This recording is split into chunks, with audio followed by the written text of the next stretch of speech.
fixing it back, we connect the air to it with some valves, some pipes from leakages. I've always liked tools. Bro, can I use your spanner? The white pellet. Let me try. Good. This way? Because if you don't do it where you break it, you leave it because it takes them time. We have a training school where they are trained. When you leave I guess I need to be trained before I go and damage any equipment. And you know, yeah. Thank you very much for your time, sir. Thank you, sir. Appreciate it. Thank you. It's quite reassuring knowing that safety and maintenance is being held as a high priority.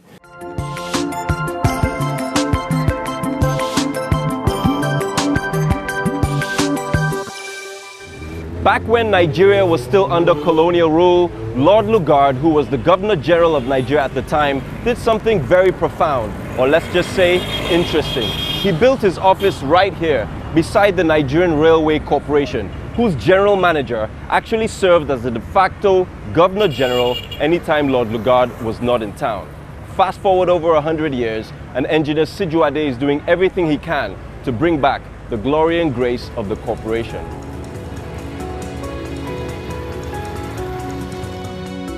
Sir, what inspired the rehabilitation of the Nigerian rail network? Generally speaking, a safe and efficient transportation system is fundamental to economic growth in any nation. Here in Nigeria, there has been over-reliance on the road network for transportation over the past decades. And so we find ourselves in a situation whereby there's so much congestion, rates of accidents quite alarming, you know, the poor state of roads which are now being developed. And that is what led to the commencement of rehabilitation of our railway tracks, you know, in the past 3-4 years under this present administration. It just got to that point where we realized that, you know, we just cannot continue to rely solely on road transport, you know, as the only major mode of transport in the country. Okay. With the projected density of the Nigerian population, it's about time that we get back on the tracks. What are some of the things being done by the NRC to this effect? Well, I must say that quite a lot has been achieved over the last 3-4 years. We've seen the rehabilitation of the Western Line. This is the line that goes from Lagos to Kano, passing through about 8 state capitals. That is Lagos, Abeokuta, Ibadan, Osogbo, Ilorin, all the way to Jeba, Mina, Jeba, Kaduna, Kano. Likewise, you have the Eastern Line rehabilitation, you know, going on as we speak. By the end of this year, we intend to complete that section from Port Harcourt all the way to Gombe. Again, passing through likes of Aba, Umahia, Enugu, Makurdi, Kafanchan, Kuru, Bauchi, Gombe. And we also have the Lagos mass transit, moving about 20,000 passengers a day. The same thing with Kaduna. We intend to commence services from Enugu all the way to Port Harcourt, and then next year we move successively from Enugu all the way to Gombe. So what we've found is that in terms of funding, even the maintenance culture was very, very poor. And as such, we find ourselves in a situation where everything just went comatose. But the good news is that this is what has all now been rectified in the past 2-3 years. New bridges have been built, new culverts have been built, and as such, you know, for the past, should I say, going to almost 2 years now, we've actually successfully moved passengers and freight on a regular basis from Lagos to Kano, from Port Harcourt to Enugu, and then moving on further from there to likes of Makurdi, Lafayette, Kafanchan, all the way to Gombe for now. How do you see the Lagos Light Rail project complementing the NRC? Oh, that's going to be super when that is completed.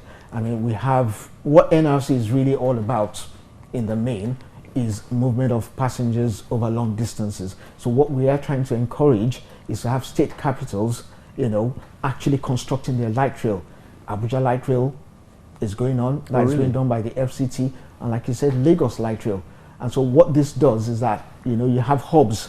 We actually have interchanges between these light rails and our major stations on the main line going from, traversing from the south to the north. So it's going to be a major synergy between ourselves and such light rail projects. Excellent. Engineer Sijuade, thank you very much for your time, sir. Thank you very much. Appreciate it. Thanks for having me.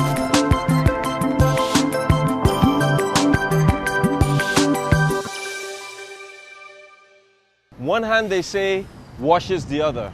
As the Nigerian Railway Corporation works to revitalize its cross-country rail transport, the nation's commercial capital aims to bring its 21 million inhabitants back on tracks too.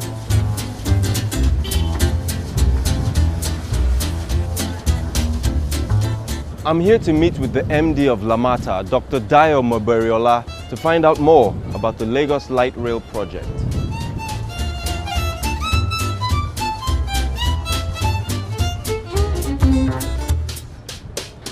Good morning, sir. Good morning, Mr. James. How's everything? Very well, thank you. Thanks for having me. Welcome to the major site of the Lagos Rail Mass Transit, the Blue Line. I've been seeing everything like from the road driving, but to actually be in here and seeing it firsthand is it's quite amazing. Yes, this is one of the major works yards that we have for the 27 kilometers Blue Line. The Blue Line? The Blue Line, okay. Yes. From Okukomaiko to CMS. And I'm sure what you have seen, which is going to be a major station, is going to be an interchange. We're going to have buses, we're going to have car parks, taxi parks, and all of that. And people can come and park their cars or come with buses, park and ride, and take the rail awesome. to CMS or go towards the border of Lagos, towards Badagry. Impressive. Yes. Impressive. I hope maybe you'll be able to take me on a tour. Yes, I'll be very pleased to do that. Okay. So can you... Okay, safety first. Safety first. All right. Okay, so safety first. Got to make sure I wear the hard hat, and we're about to take a stroll. Go check it out. Let's go. All right.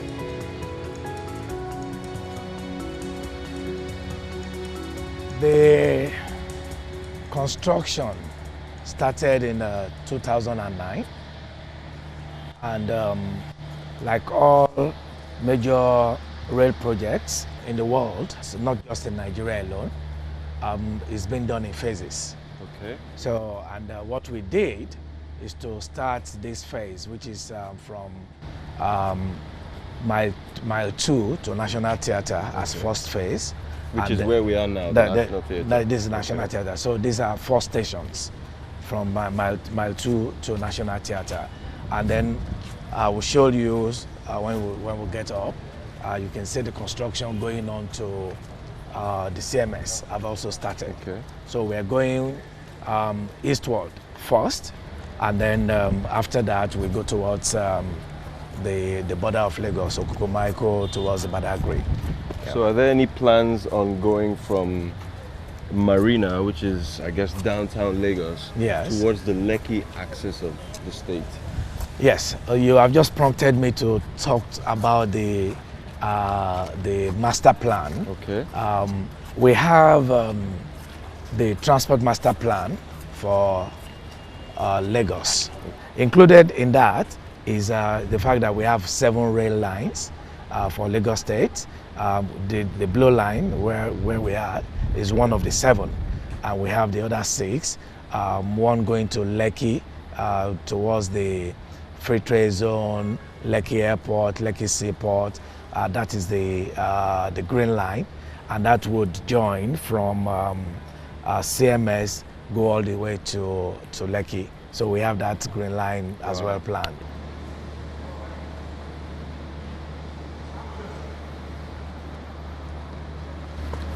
Wow, very, very commendable. You can actually see how beautiful Lagos is. It is. Superb. This is actually the platform, okay, for the train towards CMS. So this Marina. will be going all the way to downtown Lagos? Yeah, to downtown Lagos. So how sustainable is this business to the state?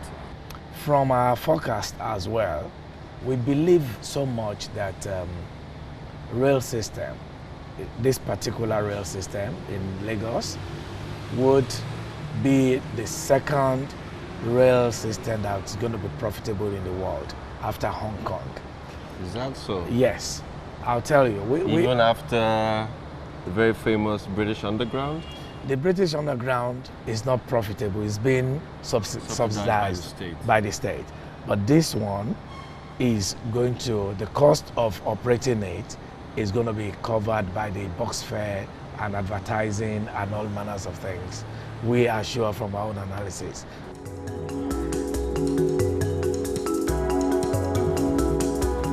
This is amazing. It's Hey. so beautiful.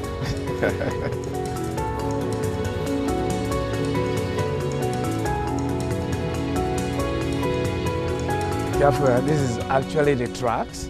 Okay. Right. Okay. How important is the revival of rail transport to the Nigerian economy? When this is completed, I can assure you that it will reduce travel time by 70%. That's a lot.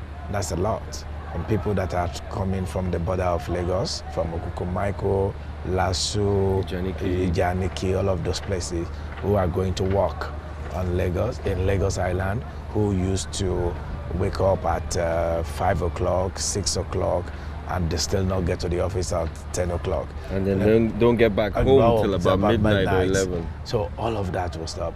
And then the cost of transportation would also reduce by about 60% as well.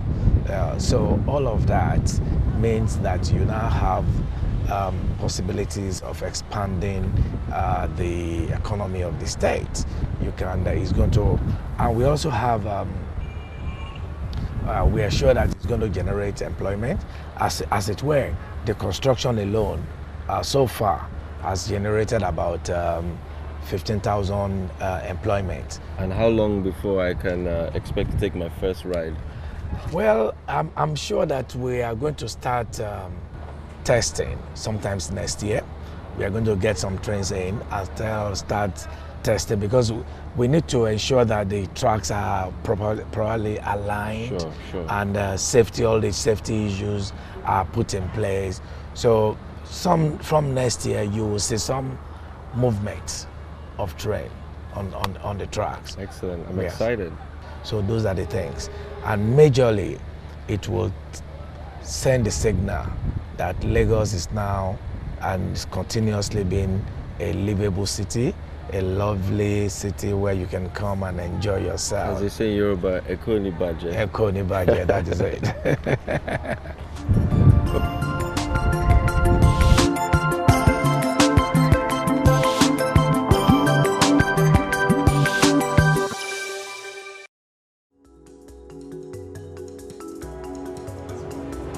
This is one of the new DMU trains.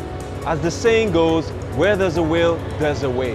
One that might perhaps lead to a better life for the people of the so-called giant of Africa. Only time will tell. I'm James Liode, and until next episode of Channel Discovery, it's goodbye for now.